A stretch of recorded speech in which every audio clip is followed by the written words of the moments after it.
There are a lot of discussions that are going around in terms of student visa for Canada in 2024.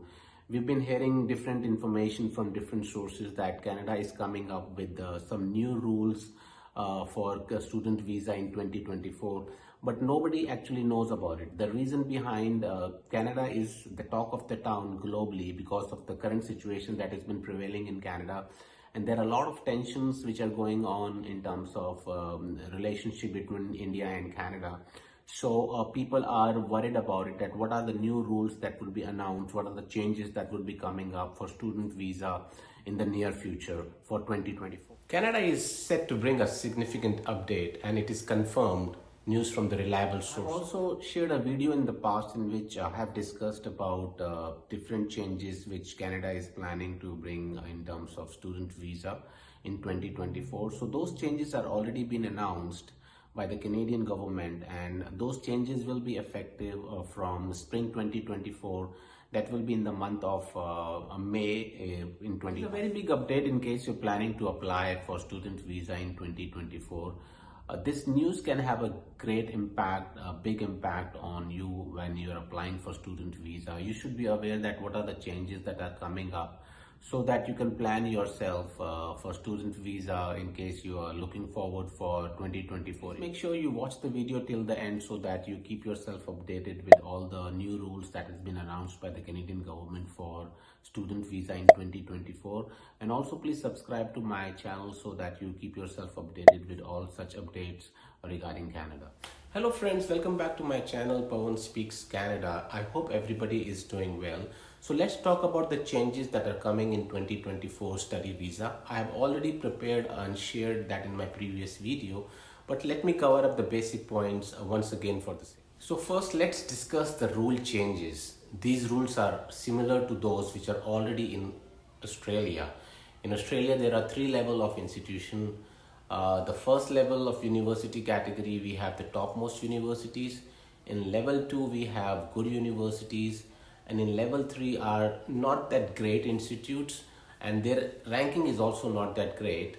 So if we apply in Australia, only level 1 and level 2 institutes can give you visa, and your visa can only be approved post taking admission in these institutes only. So just following the footstep of Australia, Canada has also decided to declare a list of trusted institutes by spring 2024.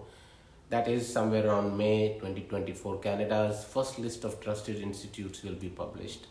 There are also talks going about capping of student visa, but that's a different thing. But making a decision on trusted institutes, it's a different thing. And also it is very important about categorization of those trusted institutes.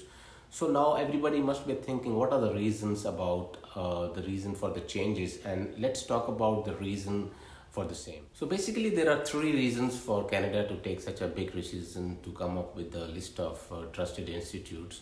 The first reason is concern about the vulnerability of international students.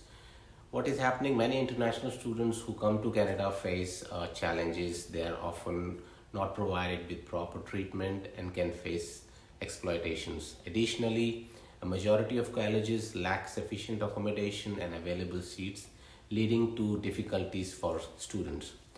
The second reason is the large number of applicants. In Canada, there has been an almost 32% increase in application in 2022, and in 2023, nearly 9 lakh study visas could be approved, which is a big substantial number. And due to this high volume of applicants, there is a concern that the quality of students may be compromised. So therefore, taking action to address this situation has become mandatory, and it has become necessary now. The third reason is the need for greater diversification of international students' population.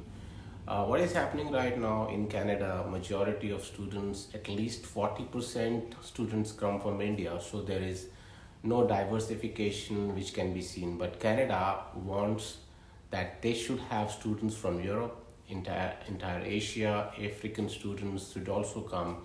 So it should have students from all across the world. So there is no diversification, and to achieve this diversification, they are taking this step ahead to come up with a trusted institute list. Now we will be discussing about the list that they will be sharing for the trusted institutes. and what will be the selection criteria for the same. So the selection criteria for the trusted institutions, first of all, they have kept three important things. The first one is the approval rate of the students who are admitted. What is the student permit approval rate that institutes have? So let's take an example that there is one college where approval rate is less than 50. So that institute has very less chances to get into the list of approved trusted institute list. On the other side, there is one college whose approval rate is ranging between 80 to 90%. So naturally, those institutions will be given preferences for the trusted institution list. The other criteria is the majority of students enrolled from particular country. So let's take an example that in one college there is students from one country, so that institute will be given fewer chances into getting into the list of trusted institutes because there is no diversification. The third aspect is the post-graduation result, which means that what students do after finishing their studies.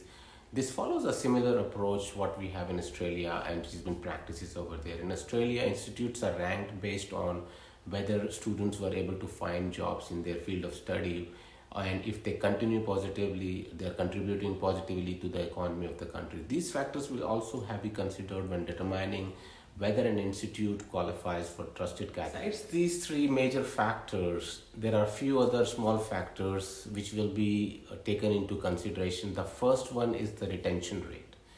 They will also be checking about the retention rate. For example, in one college, 100 students have taken admission, and out of this 100 students, how many are still there enrolled in the same courses, and how many of them have changed their colleges. So the second is from all the students enrolled, how many of them have completed their courses on time. For example, in case it is a 2-year program, how many have completed it in 2 years only. The third thing is, which is very important, is what kind of facilities the students are getting from those institutes. Another crucial factor is housing, which holds a significant weight.